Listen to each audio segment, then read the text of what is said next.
200 feet beneath the Atlantic, in a steel tube full of men who are slowly cooking alive, a Soviet captain gives the order to load a nuclear torpedo. The date is the 27th of October, 1962, the single most dangerous day of the Cuban Missile Crisis. American depth charges are hammering the hull of submarine B-59. The air is poison, the heat is over 50 degrees, and the crew has been out of contact with Moscow for days. They do not know if the world above them is still at peace or already at war, and their captain has decided he will not be sunk without answering back. The torpedo in his tubes carries a nuclear warhead roughly the size of the bomb that destroyed Hiroshima.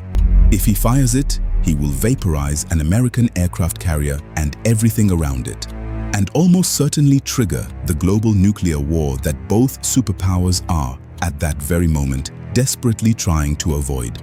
Only one thing stands between that torpedo and the end of the world. Not a president, not a general. A quiet, unremarkable naval officer named Vasili Arkhipov, who is about to say no. To understand how the fate of humanity ended up resting on one man in a submarine, you have to go back 3 weeks to a secret Soviet plan. At the start of October 1962, as the crisis over Soviet missiles in Cuba boiled toward its climax, Moscow quietly sent 4 submarines racing across the Atlantic toward the Caribbean. They were Foxtrot-class boats, B-4, B-36, B-59, and B-130, diesel-electric submarines built for the cold North Atlantic, not the tropics.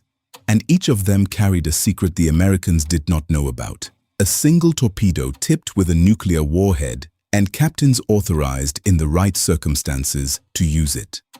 B-59 was one of those 4.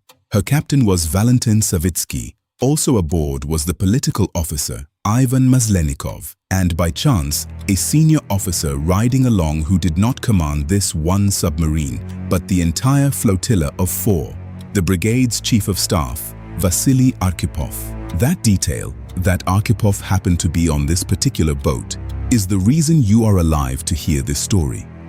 By the 27th of October, the 4 submarines were exhausted.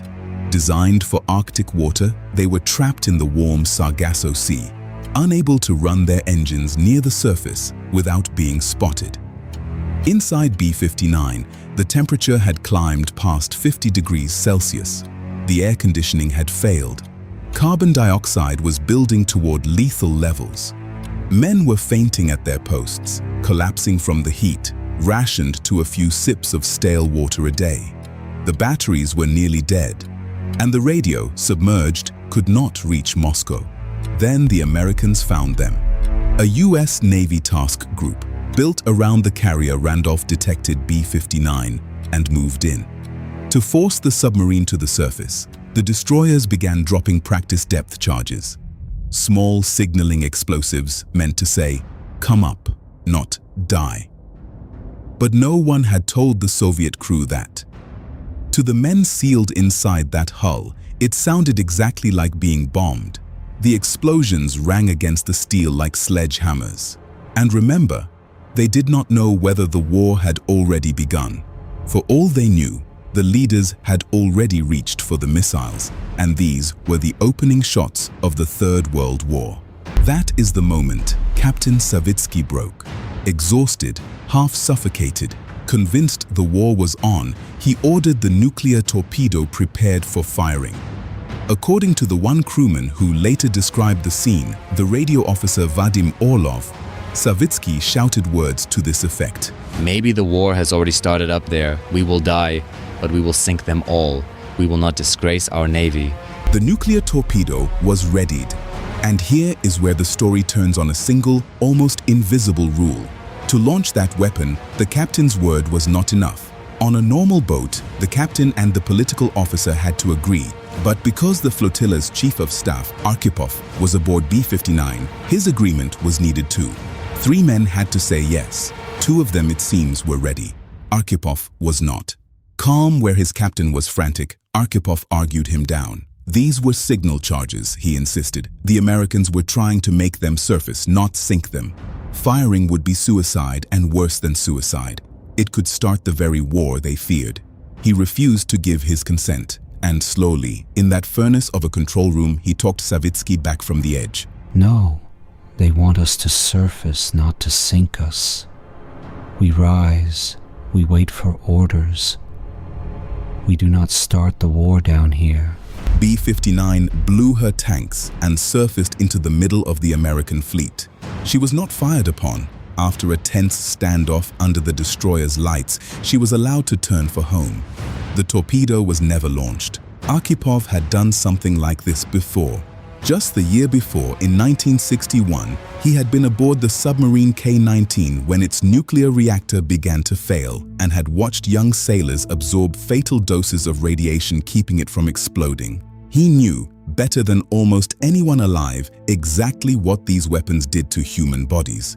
For his defiance, he received no medal. The 4 submarine crews came home to cold official displeasure. The Navy was embarrassed they had been forced to surface at all. Arkhipov quietly continued his career, rose to admiral, and died in 1998, having barely spoken of it. His wife, Olga, said simply that he never thought of himself as a hero. The world only learned what happened decades later at a conference in 2002, when the story finally surfaced from the men who had been in that hull. And here honesty matters. Almost everything we know comes from their memories, not from Soviet archives. The exact words, the precise moment, are one crew's testimony, but the shape of it is not in doubt.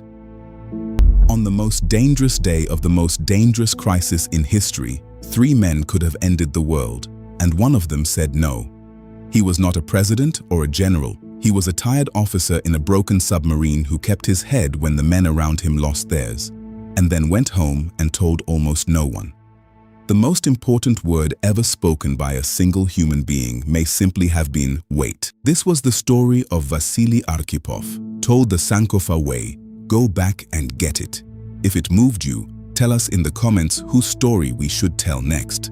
Until then, stay upright.